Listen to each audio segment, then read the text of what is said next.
تخيل معايا انك فجأة بتلاقي نفسك في عالم مختلف تماما، عالم القوانين فيه غريبة وكل حاجة حواليك ممكن تتغير في لحظة. في فيلم هوبرز بنشوف حكاية بتبدأ بشكل بسيط لكن بسرعة بتتحول لمغامرة مليانة مفاجآت، لما البطلة بتلاقي نفسها في مواقف مش متوقعة وبتبدأ تواجه تحديات أكبر منها، ومع كل خطوة الأمور بتتعقد أكتر وبيكون لازم تلاقي حل قبل ما كل حاجة تخرج عن السيطرة. معاكم مريم من قناة الخلاصة في القناصة. جاهز تعرف ايه اللي حصل بالظبط؟ يلا بينا نعرف الحكاية، بس ما تنسوش تصلوا على النبي وتدعوا لاخواتنا في غزة. بيبدأ فيلمنا النهارده بالبطلة بتاعتنا بيبلس، طفلة صغيرة في المدرسة، وبنشوفها وهي بتاخد كل الحيوانات من القفص بتاعها وبتكون عاوزة تحررهم من القفص وبتحطهم في شنطتها وبتكون رايحة تهربهم، وبيوقفها عامل النظافة في المدرسة وبيعرف انها شايلة الحيوانات في شنطتها، وبتحاول مابل انها تهرب منه، لكنها عند باب الخروج بتقابل المدرسين وبيحاولوا يوقفوها لما بيعرفوا ان هي مخبية الحيوانات، وبتحاول تهرب منهم وبتعض المدرس والحيوانات كلها بتخرج من الشنطة بتاعتها وانذار الحريق بيضرب، وبنشوفها وكل المدرسين بيلوموها على التصرف ده، وبنعرف كمان ان دي مش اول مرة تعمل كده، وبتزعل لما بتشوف الحيوانات بترجع للقفص تاني، وبنشوفها في العربية مع مامتها وهي بتلومها على اللي حصل، وبتوصلها مامتها لبيت جدتها وبتطلب منها تاخد بالها منها بس كام ساعة عشان تلحق ترجع لشغلها تاني، وبتمشي مامتها وبتبص جدتها حواليها مش بتلاقي ميبل، وبتلاقيها قاعدة فوق شجرة وبتسألها جدتها على ايه المصيبة اللي ورطت نفسها فيها المرة دي كمان، وبتكون ميبل بتعيط وبتطلب منها جدتها تيجي وراها، وبتروح ميبل تقعد مع جدتها وبتحكي لها عن انها لما كانت في سنها ضربت واحده زميلتها في وشها، وبتقول لها انها كانت بتغضب بسرعه جدا لكنها ما بقتش كده، وبتقول لها ان السر في اللي حواليها، وبتطلب منها تسترخي بس وتبص حواليها وبتشوف الطبيعه والحيوانات حواليها، وفعلا بتبدا تتامل في حاجه لحد ما بتهدى، وبتطمنها جدتها وبتحضنها ميبلس وبتطلب منها انها تيجي الغابه دي كل يوم، وبتوافق جدتها وبتقول لها ممكن يكون مكاني انا وانتي الخاص، وبتعيش ميبلس وجدتها لحظات جميله جدا مع الطبيعه والحيوانات، وبتكبر ميبلس وبتقول لها جدتها ان مهما حصل هتفضلي تملكي المكان ده. وبنروح للوقت الحاضر وبتكون ميبلس كبرت اكتر، وبنشوف عمال بيقطعوا في الاشجار وبيفجروا الغابه وبيبنوا كوبري، وبتجري ميبل عشان توقفهم في اخر لحظه قبل ما يفجروا المكان بتاع القنادس وباقي الحيوانات، وبيحاولوا يبعدوا ميبلس وبيجي شخص يقول لهم انه هيتصرف، ولكن ميبلس بتقف ليه وقفه تحدي، وبنعرف ان العمده جيري، وبيتخانقوا مع بعض وهو بيقول لها ان المفروض يبنوا طريق هنا عشان العربيات تقدر تمشي، وبنعرف ان دي مش اول مره هي والعمده يتخانقوا وانهم مش متفقين على اي حاجه، وبتقول له مابد ان اللي بيعمله ده غير قانوني عشان دي بركه مليانه حيوانات، لكنه بيقول لها ان مفيش حيوانات هنا، وبتطلب منه يكون هادي عشان يراقب ويسمع ويعرف ان في حيوانات، وهي بتحاول توضح له ان في حيوانات، وفعلا لما بتستنى تلاقي حيوانات مش بيظهر ولا حيوان، وبتستغرب جدا لانها كانت هنا من يومين كان في حيوانات، وبيطلب منها جيري انها تمشي عشان هو مش هيضيع وقته مع طفله، وبالمناسبه بنعرف ان مابل عندها 19 سنه، وبيضطر العمال يبعدوا جيري عن الكوبري بطريقتهم، وبيقول لها لو عندك حاجه اكتبي طلب وبعدها هسمعك، وان قدامك 48 ساعه قبل ما يبداوا في صب الخرسانه، وبيفجر البركه، وبتبدا مابل في زيارتها للبيوت عشان تجمع شكاوى عشان تقدر توقف المشروع ده وتوقف العمده جيري، لكن كل الناس بترفض وبتقفل الباب في وشها، ولما بتروح بتشوف الاخبار عن اعلانات العمده عن الكوبري اللي هيربط المدن ببعض اللي هيبنيه بعد ما يهدم مكان الحيوانات، وبيأكد انه حريص انه يبنيه في اماكن مش بتعيش فيها الحيوانات، عشان كده اخدنا التصريح بالبناء، وان المكان مر بمراجعات كتير تأكد ان مفيش اي حيوان بيعيش هناك. وبتدخل مابلس جامعة بيفرتون وبتقتحم محاضرة لدكتور سام، وبتكون هي كمان المفروض تحضرها، وبتحاول توضح مابل للدكتور ان العمدة جيري خد تصريح البناء عشان مفيش حيوانات في المرج او في الغابة، بس الموضوع ده اكيد غلط وفي حاجة غريبة، وبيرن جرس انتهاء المحاضرة، وبتتكلم معاها دكتور سام وبتقول لها انها فاهمة احساسها، بس هي كمان مستواها سيء جدا في الدراسة وبتعرض نفسها لمخاطر كتير، وبتعرفها ان هوسها بالمرج ده بيدمر حياتها وان هي المفروض تركز في مستقبلها، بس هي بتقول لها طيب والحيوانات اللي في المرج، وبتقول لها ان العمده بيتصرف واكن الحيوانات اختفت، بس هي مش مصدقه، لكن دكتور سام بتقول لها ان العمده فعلا عنده حق وان الحيوانات كلها مشيت بعد ما القنادس اللي كانت عايشه هناك مشيت، وبتعرفها الدكتور سام ان الموضوع صعب عليكي بعد وفاه جدتك وانا مقدره، بس انتي مش هتعرفي تنقذي المرج، اللي هيقدر بس هو قندس، وبتعرفها كمان ان قندس واحد يقدر يبني سد ويحافظ عليه وبعدها يبقى عنده بركه مليانه حيوانات، وبتقول مابل ان لو لقيت قندس واحد الحيوانات كلها هترجع ومش هيقدر جيري يبني السد، وبتكون مابل عاوزه تلاقي قندس وبسرعه، وبتسيب دكتور سام وبتمشي وبتروح المرج وبتحاول تلاقي اي قندس، وبتكون خلاص هتفقد الامل، وبتفتكر مامتها وهي بتسالها لو هي متاكده انها مش عاوزه تيجي معاهم وعاوزه تعيش مع جدتها، وبنشوفها مع جدتها في الغابه بعد ما كبرت، وجدتها بتوصيها انها تاخد بالها من المرج وبتديلها الجاكيت بتاعها، وفجاه بيقطع تفكيرها صوت وبتبص تلاقي ان في قندس قدامها، وبتجري ورا القندس عشان عشان تعرف مكانه، وبتيجي عربية وبتفتكر انها هتموت القندس، لكن العربية بتقف وحد بياخد القندس، وبتجري وراهم مابل عشان تنقذه، وبتوصل المكان اللي راحته العربية وبتراقبهم من بعيد، وبتشوف القندس وهو نازل وبتمشي وراه وبتلاقيه داخل مكان بكارت، فبتلحق تدخل وراه، وبنشوف واحدة مسكت القندس وحطته على جهاز وبتنقل منه اشارات غريبة لكرسي قاعد عليه دكتور سام، والدكتور المساعدة ليها بتقول لها ايه اخبار النموذج الجديد، وبتقول دكتور سام انها حاسة ان في حد شافها، لكن الدكتورة المساعدة بتطمنها وبتكلم واحد قاعد على كرسي ومتوصل بأجهزة كتير برضه، وبتقول عليه مشروع هوبرز 3، وبتقول دكتور سام ان التقنية دي مش لازم تقع في ايد غلط ابدا، وبتتسحب مابلس وبتمسك القندس وبتقول لهم ايه ده، وبتتخض دكتور سام والمساعدة بتاعتها، وبتكون مابلس فاهمة ان دكتور سام بتعمل تجارب على الحيوانات، وبتكون نيشا الدكتورة المساعدة عاوزة تكهرب مابلس، لكن دكتور سام بتوقفها وبتخبط مابلس في صندوق فبتقع منه اجزاء طائر، فبتقول لهم ان هم مرضى ازاي يعملوا كده، وبتحاول دكتور سام توضح لها الموضوع وبتقول لها ان اللي هي ماسكاه ده مجرد روبوت، وبتوري لها الروبوتات وبتطلب منهم يفهموها الموضوع، وبتشرح لها دكتور سام ان المشروع اسمه هوبرز، بيستخدموا جهاز خاص لنقل الوعي في نسخة حيوية واقعية، وبتشرح لها ان هم بيحطوا العقل جوه الروبوت، واخيرا بتفهم مابلس ان اللي في ايدها ده مش قندس حقيقي وانه روبوت، وبتسالهم صنعوه ليه، بيشرحوا لها ان هم عاملين كده عشان يساعدوا الحيوانات، لازم نفهمها، وان هم حاولوا بطرق تقليديه كتير لكنها ما نفعتش، وفضلوا يطوروا الافكار، وبعد سنين قدروا ينجحوا ان هم يصنعوا الروبوت وينقلوا جواه عقل الانسان، والحيوانات فاكره انهم زيهم وبيحاولوا ياخدوا منها القندس لكنهم ما بيعرفوش، وبتقول مابلس لدكتور سام انت تقدري تنقذي المرج عن طريق انك تقابلي قندس وتقنعيه يرجع البركه تاني، لكنها بترفض لان هم مش بيتدخلوا في نظام الطبيعه، لكن مابلس بتكون شايفه ان الحل في ايدهم وهم مش بيعملوا حاجه، وبتقرر تتصرف هي وبتحط الروبوت على الجهاز، وبتقعد على الجهاز وبتقدر تكون هي القندس، ومش بيلحقوا يوقفوها وبتهرب منهم وبيطردوها، بس هي بتكون اسرع واخف منهم بكتير، وبتخرج من المعمل، وبتحاول دكتور سام تكلمها عن طريق جهاز التتبع اللي محطوط في الروبوت وبتقنعها ترجع، لكن مابلس بتقفل الجهاز ده عشان ما تسمعهمش ولا حد يقدر يوصل لها، وبتخرج خالص من المبنى اللي فيه المعمل، وبتيجي بومة بتاخدها على انها اكل لاطفالها، بس مابل بتقدر تفلت منها وبتقع، وبتصحى تلاقي نفسها وسط الغابة وفاهمة وسامعة كل لغات الحيوانات، وبتنبهر مابل وبتكون مش مصدقة نفسها، وبتحاول تسأل الحيوانات على مكان القنادس، لكن محدش بيجاوبها الا عنكبوت واحد بيجاوبها وبيعرفها طريقهم، وبتروح مابل وفعلا بتلاقي قندس لكنه شكله نايم خالص، وبتحاول تقوله يلا نبني البركة، وقدامنا يوم واحد بس قبل ما يتبني الكوبري العربيات، بس هو بيكون نايم خالص، وبيقول لها انه لازم يمشي، وهو ماشي بيهجم عليه دب بيكون هياكله، وبتمنعه مابلس ان ياكل القندس وبتضربه عشان ما ياكلوش، وبيستغرب كل الحيوانات حتى القندس اللي كان بيتاكل هي ليه منعته من انه ياكله، وبتعرف مابلس ان هي دي قواعد البركة، وبيعرض القندس من تاني على الدب انه لو جعان ممكن ياكله، لكن الدب بيرفض وبيقول لمابل ان كده هم لازم يروحوا يقابلوا الملك، وبنرجع للمعمل والدكتور سام ومساعدتها بيكونوا قلقانين على مابل جدا، وبتحاول المساعدة تطمن دكتور سام، وبتتواصل مابلس مع دكتور سام وبتعرف انها في بق دب لانها خرقت قواعد البركة وانها رايحة تقابل الملك، وبيقدروا يحددوا مكانها، وبتطلب منها دكتور سام انها ترجع بسرعة، وبتكون مابل عاوزة ترجع بس لما تحل المشكلة بتاعة المرج، لكن دكتور سام بتقول لها ان عالم الحيوانات مكان خطير، وبيقدروا يشوفوا اللي حوالين مابلس من خلال عين الروبوت، وبيشوفوا حيوانات كتير جدا من كل الاشكال والانواع، وبتقول لهم مابلس ان مش هي دي الحيوانات المفقودة من المرج، وبيحاولوا يلاقي تفسير، وبنشوف ملك القنادس وهم بيحيوه وبيشغلوا موسيقى وبيرقصوا كمان، كل القنادس والحيوانات بترقص معاه، والكل بيكون متفاجئ باللي هم شايفينه، وبيرحب بوجود مابلس وبيسألها عن اسمها، لكن الدكتور سام بتفضل تتكلم وبتوترها، فبتضطر مابل انها تقفل الزرار اللي بيخليهم يتواصلوا، وبتسأل الملك هي ايه قواعد البركة، وبنعرف اول قاعدة انها ما تكونش غريبة، وتاني قاعدة لما تحتاجي تاكلي كلي، وتالت قاعدة اننا كلنا مع بعض في القواعد دي، وبغض النظر عن انت مين كلنا بنساعد بعض، وبتسأل مابل الملك القندس ليه الكل جه هنا، بيقول لها ان السبب لما الحيوانات بتفقد منازلها بيدعوها الملك انها تعيش هنا، وبنشوف قد ايه المكان اللي هم عايشين فيه زحمة، بس على الاقل ان هم لسه عايشين، ومابل بتقوله ان قواعد البركة دي غير متناسقة مع بعض، وبيقول لها ان هو عارف بس هي لازم تصلح للجميع، للسمك للقنادس او حتى البشر. تستغرب مابل جدا وبتقوله ان البشر مش جزء من البركة اصلا، والملك جورج بيقول لها احنا كلنا مع بعض في ده، بيوت الحيوانات بيوت البشر كلنا في مكان واحد، بتطلب منه ان هم يتكلموا لوحدهم، وبيفتكرها الملك جورج ان هي عاوزة تطلب منه الجواز، لكن هي بتوضح له ان هي عايزة تودي اي قندس للمرج عشان يقدروا يعيشوا هناك تاني، لكن الملك جورج بيقول لها ان هم محدش فيهم هيقدر يعيش هناك تاني بسبب ان المكان هناك بقى صاخب جدا. بتسأله يعني ايه صاخب، بيقول لها ان في صوت هناك مزعج جدا، وهي بتستغرب، وكل حيوان كمان بيبدأ انه يشرح الصوت من وجهة نظره، وهي بتروح معاهم عشان تكتشف ايه الصوت اللي هناك ده. واول ما بيوصلوا الصوت بيضايق كل الحيوانات ما عدا مابل، لانها روبوت ومش من الحيوانات، وبتقدر تفهم ان الصوت ده مزعج للحيوانات بس، وبتعرف مكان الصوت لما بتشوف شجرة مزيفة فيها سماعات كبيرة بتطلع صوت يزعج الحيوانات عشان يسيبوا المكان. وبتتسلق مابل الشجرة المزيفة عشان توقف الصوت، وبيوصل كنور من مختبر دكتور سام وبيكون طائر، وبيتحكم فيه دكتور من المختبر بيكون عايز ياخد مابل عشان ترجع تاني، وبيحاول ياخدها لكنها بتفضل ماسكة في الشجرة لحد ما الشجرة بتقع، والصوت بيختفي وبيحتفل بيها الملك وبقية الحيوانات، وبترجع الحيوانات تاني للمرج وبيقدروا يعمروها من تاني بسرعة جدا، وبترجع المية تاني للبركة والحيوانات بتقدر ترجع تعيش فيها من تاني. وبيعرف العمدة ان الحيوانات رجعت مكانها تاني في المرج، وبنشوف مابل وهي بتعوم تاني مع الملك وبيعلمها السباحة، وبيطلب منها الملك انها تكون كف الملك ومستشارته الملكية وصديقته المقربة ورفيقته، وعشان كمان هو ما عندوش اولاد فهي هتبقى ورثته الشرعية. وبترفض مابل وبتحاول تقوله انها مش قندس حقيقي، لكن فجأة بيقطع كلامهم قندس بيعوم بسرعة في المية، وبيحكي لهم ان المرج انفجر وبدل الشجرة الواحدة المزيفة حطوا شجر كتير جدا بيعمل ازعاج للحيوانات، والحيوانات كلها بتمشي من المرج من تاني وترجع للمكان الصغير اللي كانوا عايشين فيه. والملك جورج بيحاول يرضى بالامر الواقع، لكن مابل بترفض انه يستسلم، وبتسأله عن اللجنة العظيمة اللي هي المجلس، لكن هو بيقول لها ان هم ناس صعبين جدا صعب حد يرضيهم، لكن هي بتطلب منه انه يجمعهم، وبيكون فاكر انها قبلت انها تكون كف الملك عشان بتقدم له المشورة، وعشان تنقذ وتعدي الموقف بتوافق عشان يجمع المجلس. وبتقف مابل مع الملك جورج تستنى المجلس، وبيقول لها ساعتها جورج ان هو مجرد ملك الثدييات بس، وبيوصل كل الملوك التانية ملك الطيور والاسماك والضفادع والزواحف والحشرات، وبتكون مابل مبهورة بتجمع الملوك، وبيطلب منها جورج تسيبه هو يتكلم في المجلس، والحيوانات الروبوت من المختبر بيكونوا مراقبين اللي بيحصل، وبيكون كل الحيوانات متجمعة في الاجتماع. وبيطلب جورج من الملوك ان هم يساعدوهم ان هم يرجعوا تاني المرج، وبيرفضوا، لكن بتتدخل مابل وبتقطع كلامهم، والملوك بتقول لملك الثدييات ان شؤون البشر مش اختصاصك، وبتغضب مابل جدا وبتقول لهم ان دي مش مشكلتنا لوحدنا، دي مشكلة الجميع، وبتوريهم الشجرة المزيفة وبتعرفهم ان كمان هتبقى مصدر ازعاج ليهم وهتضرهم وهتضطروا تمشوا من بيوتكم عشان الكوبري يتبني، وبتعرفهم ان السبب في كل ده هو ملك البشر. وبتخاف كل الملوك على بيوتها، وبتقول ملكة الحشرات ان القندس مابل عندها حق، وبتقرر ان هم يسحقوا ملك البشر. وبتتخض مابل هي وجورج وبتحاول تطلب منهم ان هم بس يخوفوه، لكنهم بيرفضوا وبيكونوا عاوزين يقضوا عليه، وكل الملوك بتوافق على سحق ملك البشر، وكمان كل الحيوانات بتوافق، وبتستدعي ملكة الحشرات حيوان مفترس، وبتكون مابل خايفة جدا وندمانة، وكمان بيرفض الملك جورج القرار ده، وبتتعصب ملكة الحشرات وبتقول لهم انتوا اللي طلبتوا مننا اننا نقاوم وننقذ المرج،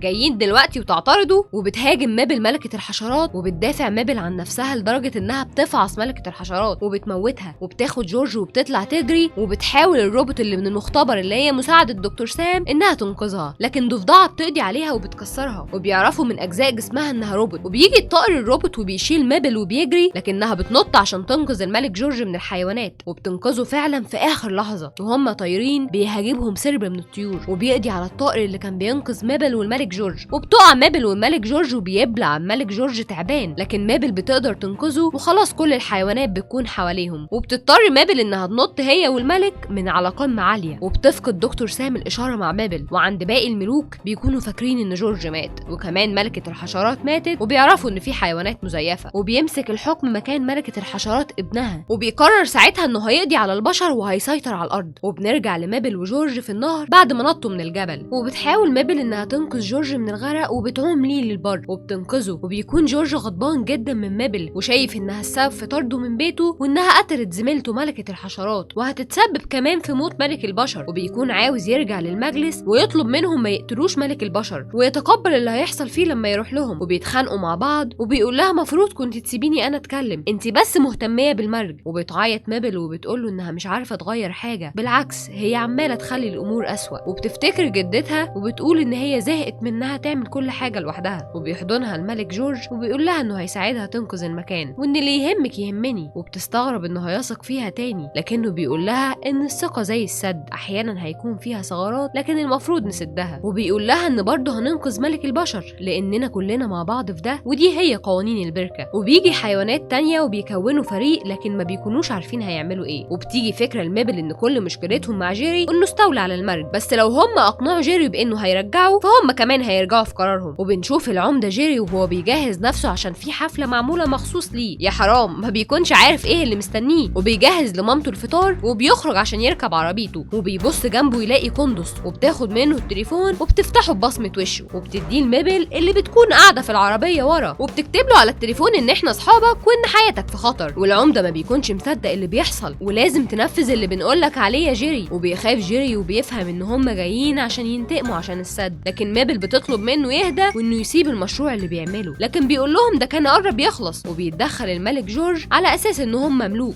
والملوك بيفهموا بعض وكده، وطبعا جيري ما بيفهمش اي كلمه من جورج. وبتكمل جيري الكتابه على الموبايل عشان يفهم جيري كلامهم، وبتعرفوا ميبل انه في خطر. وبتبتدي الطيور تهاجم العربيه وبتقول له لازم نوصل لمدينه غلايد، وبتطلب منه ميبل انه لازم يتحرك بالعربيه حالا. وفعلا بيتحرك جيري بسرعه، وبيفرح جورج ان جيري بيسمع كلامهم وبيكون شايف ان كل الامور كويسه. بس ميبل بتقول له احنا لسه في نفس الازمه، وبيفضل يلعب جورج في التليفون، وبتفضل السحليه والحيوانات يلعبوا كمان لحد ما جيري بيتوتر، وبتحاول ميبل انها تمنعهم. وبتلاقي الطيور بتطير وراهم، وجيري بيفتح الشباك عشان ميبل واللي معاها يقعوا من العربيه، وبتحاول ميبل انها تمسكهم قبل ما يقعوا، لكنهم بيقعوا فعلا من العربيه. بس الدب كان وراهم وبيقدر يلحقهم، وبيجري ورا العربيه، وبتكون ميبل بس اللي في العربيه، وبتحاول توقف جيري باي طريقه. وبنلاقي عربيه بتجري ورا عربيه جيري، وبنعرف ان هي الدكتور سام والمساعدين اللي معاها بيحاولوا يوقفوا ميبل. وبتشوفهم ميبل وبتطلب منها دكتور سام انها تشغل السماعه من عندها، وفعلا ميبل بتفتحها، وبتقول لها دكتور سام انها لازم ترجع حالا عشان يخرجوها من الروبوت،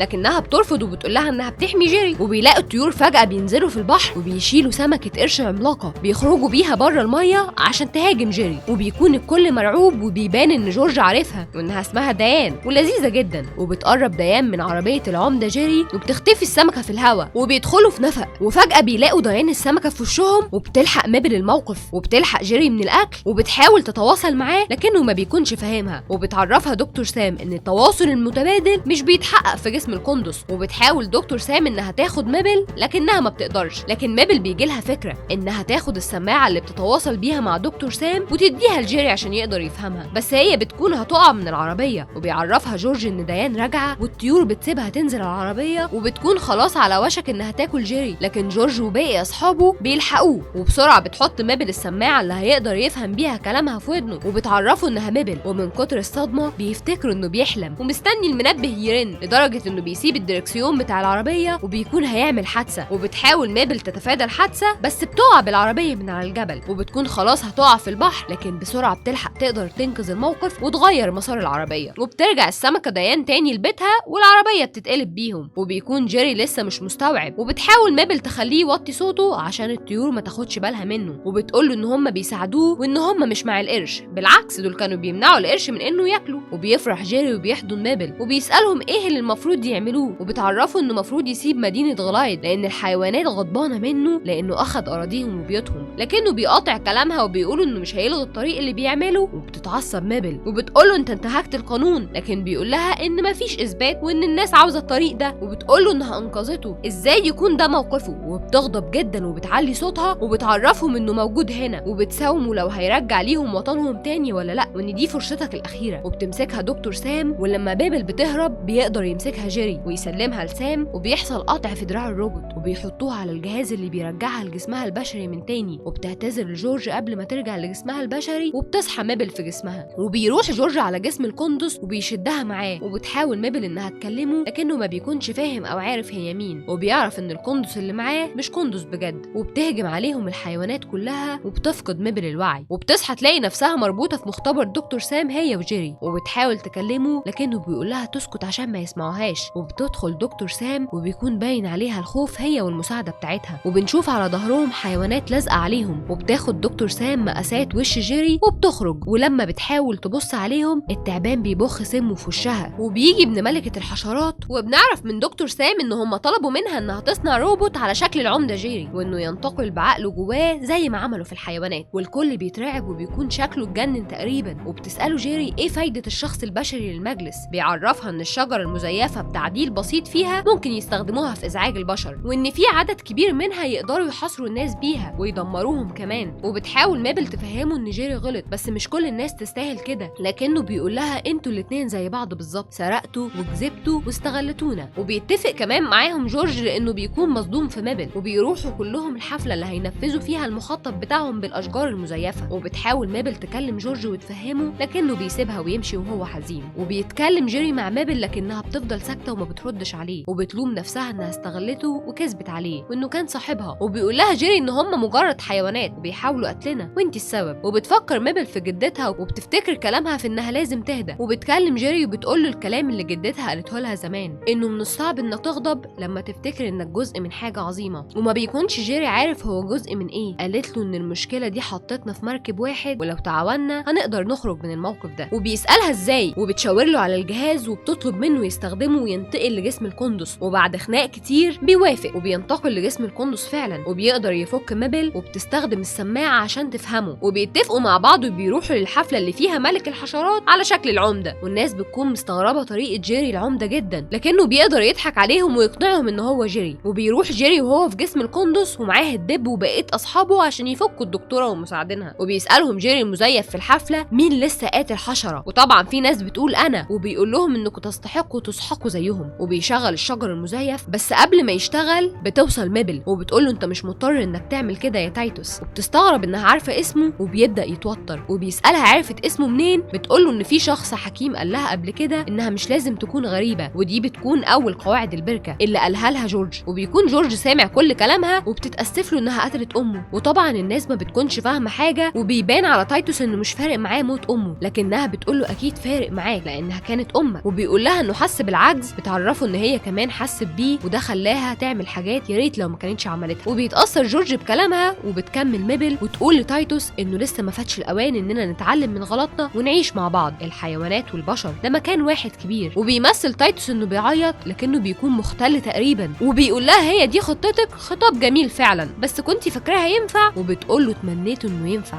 وبتبص وراها وبتقول بصوت عالي لجيري نفذ الخطه به. وبينط جيري وبيوصل اسلاك كتير ببعض هو والدكتوره سام ومساعدينها، وبمساعده باقي الحيوانات بيقدروا يرجعوا تاني تايتوس لجسمه كنحله. وبيكون عاوز يرجع لجسم العمده تاني لكن جورج بيمنعه، لكنه بيأمر باقي الملوك ان هم يكتفوه. وبيقدر يرجع تاني لجسم جيري وبيشدوا من بعض الجهاز هو ومابل، لكنه بيطير منهم وبيقع فوق مكبر الصوت على الشجره المزيفه. وبيجري تايتوس عشان يجيبه والناس بتكون خايفه منه. وجيري في جسم القندس بيحاول يوقفه لكنه بيحدفه بعيد والروبوت بينفجر. وبيرجع جيري لجسمه تاني البشري وبيكون خلاص تايتوس هيوصل للجهاز. وبتحاول مابل انها تلحقه وتوقفه لكنها بتقع وبيقع معاها وش جيري المزيف. فلما بيوصل تايتوس للجهاز ما بيقدرش يفتحه ببصمه وشه وبيغضب جدا وبيقول انه هيدمر كل الحيوانات. وبتكون كل الملوك سمعته وبيقع وبيتكسر جسم جيري المزيف وبيتحرق المكان. وبيجري جورج عشان يلحق مابل وبتسأله باقي الملوك هتعمل ايه. بيعرفهم ان هو هيروح يساعد البشر. ولما بيرجع تايتوس لطبيعته كحشره بتاكله الضفدعه وبنخلص من شره اخيرا. ومابل بتحاول تساعد الكل لكنها بتكون في خطر كبير وبتحاول تطفي الحريق، لكن الجاكيت بتاعها اللي اخدته من جدتها بيتحرق. وبنشوف جورج وهو بيحاول يساعدها بيقع عليه خشب وبتمسكه مابل وبتقعد تعيط وتبص للمكان اللي حواليها. بتلاقيه كله اتدمر وبتاخد جورج عشان تمشي لكن بيقع قدامها شجره كبيره بتمنعها من الخروج. وبيجي الدب عشان ينقذهم ويقدروا يخرجوا من الحريق. وبنشوف العمده جيري والدكتور سام وهم بيحاولوا يساعدوا الناس. وبتجري مابل والدب ومعاها الملك جورج في الغابه وبيفوق جورج. وبتبص مابل هي وجورج على بركه الميه وغالبا بتجيلهم فكره وبيبداوا ينفذوها هي وكل الحيوانات. وبتحاول المطافي تطفي الحريق وكمان الكوبري بيقع، ولكن الحيوانات بتحاول بكل جهدها انها توصل الميه للغابه عشان تطفي الحريق، بس بيكونوا محتاجين مساعده. وبتساعدهم كل الملوك من كل الانواع حتى سمكه القرش. وبيتفتح السد وبيروح للغابه وبتطفي الحريقه. وبيعرف جيري ان كل الحيوانات هم السبب في انقاذ المدينه. وبعدها بنشوف مابل وهي بتمشي مع جورج وبيشوف المدينه متدمره. وبرده بتشوف جيري وبتمشي، بس هو بيتكلم وبيطلب من العمال ينظفوا المكان ده اكننا ما كناش هنا قبل كده. وبتقف مابل تسمعه وبتكون مش مصدقه اللي هي سامعاه. وبتشوف كمان القنادس بتساعد في المكان انه يرجع زي ما كان. وبتروح تساعد جيري وبيكون اتغير، لكن هم لسه برضه ما بطلوش خناق. وبنشوف حفل تخرج مابل وبتروح لدكتور سام وبتقول لها دكتور سام ان العمده وقف مشروع تقنيه الانتقال وان الفايده منها ما تستحقش المخاطره، لكن هي بتكون عندها افكار تانية وبتطلب منها مابل انها تشتغل معاها. وبتوافق دكتور سام وبتحضنها مابل وبتعتذر لها انها دمرت مشروعها. وكمان العمده جيري بيغير مسار الطريق اللي كان بيبنيه. واخيرا بتبقى بيفرتون غلايد محميه طبيعيه. وبتروح مابل تقعد مع جورج وبنشوف كل الحيوانات رجعت مكانها من تاني. وفي النهايه بعد ما مابل عاشت جوه عالم الحيوانات وشافت شافت الحقيقة بعينهم فهمت إن المشكلة ما كانتش فيهم، لكن في الإنسان اللي نسي يعيش في توازن مع الطبيعة. كل تجربة دخلتها وكل خطر هي واجهته كان بيقربها أكتر من الحقيقة، وهي إن التكنولوجيا ممكن تبني وممكن تدمر حسب اللي بيستخدمها. ولما قررت توقف المشروع ما كانتش بس بتنقذ الحيوانات، كانت بتنقذ إنسانيتها هي كمان. الفيلم بيقول لنا ببساطة إننا مش أصحاب الكوكب لوحدنا، إحنا مجرد جزء منه، ولو فضلنا نهرب من أخطائنا هنخسر كل حاجة، لكن لو واجهناها ممكن نصلح اللي فاضل. وأهم حاجة ما تنسوش اللايك والاشتراك، وتكتبوا لنا في الكومنتات عاوزين نلخص إيه الفيديو الجاي. وسلام.